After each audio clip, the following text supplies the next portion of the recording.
The Railway Series, Volume number 14, The Little Old Engine, by the Reverend W. Awdry.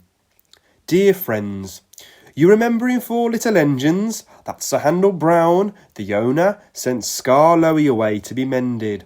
These stories tell you what happened when the little old engine came home. Scar Lowy is not real, but you can only see him in these books. But out there is a real engine just like Scar Lowy. He is very old and has been mended. His name is Talyllyn and he lives at Towen in Wales. You would all enjoy going to see him at work. Sincerely, the author. The author gratefully acknowledges the help given by fellow members of the Talyllyn Railway Preservation Society in the preparation of this book. Story 1. Trucks. Sir Handel and Peter Sam had hard work while Scar Lowy was away. The owner gave them buffers and even bought a diesel named Rusty, but Sir Handel grumbled continually. One day, Gordon saw him shunting and laughed. "My controller makes me shunt," Sir Handel said sheepishly, "and takes trucks to quarries too. I'm highly sprung and I suffer dreadfully."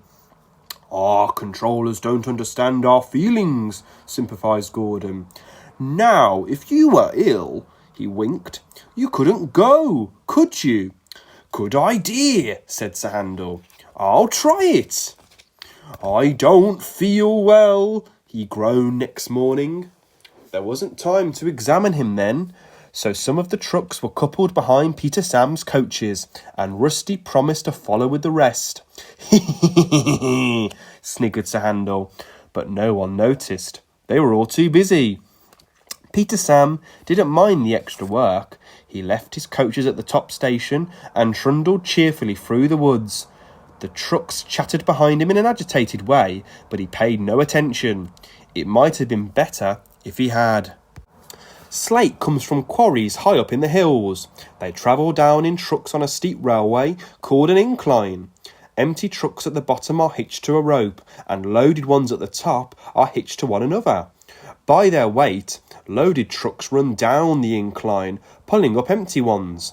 There are strong brakes in the winding house at the top to prevent loaded trucks from running down too fast. The ropes are very strong too, but in spite of this, trucks sometimes play dangerous tricks. Peter Sam never bumped trucks unless they misbehaved. Sir Handel bumped them even if they were good, so they didn't like him, and they played tricks whenever they could. Peter Sam pushed the empty trucks to a siding where his fireman hitched them to the rope. Then on another siding, he pulled back some loaded trucks, and with these in front of him, he stood waiting. More loaded trucks stood at the top of the incline, ready to come down. They couldn't see Peter Sam. They thought he was Sir Handel and wanted to pay him out. They began to move. "Faster, faster," they grumbled. They reached halfway, gathering speed. "Scrag him, scrag him," they yelled. "No, no," wailed the empty trucks. "It's Peter Sam, it's Peter Sam." But it was no use. The loaded trucks were straining up the rope. They broke it with a crack. "Hurrah, hurrah," they roared, hurtling down the hill. Peter Sam heard them. He shut his eyes.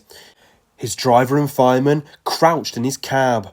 The crash jerked him violently backwards. "Ouch," he shivered.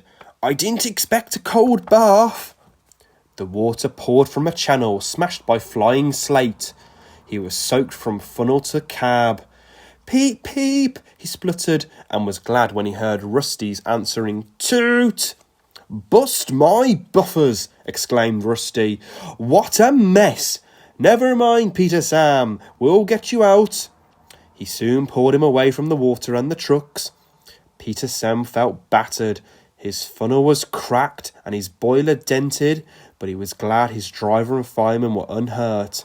He thanked Rusty and limped slowly home. Rusty stayed to help clear the wreckage. "I'm sorry about your accident, Peter Sam," said Sir Handel. "I always stand well back. Trucks don't like me, you see." "Why didn't you warn me?" "I didn't think." You never do, said a stern voice. You can start now while you're doing Peter Sam's work as well as your own. That'll teach you to pretend you are ill. Sir Handel did start thinking. He thought about thing controllers, and he thought about Gordon. He wanted to give Gordon a piece of his mind.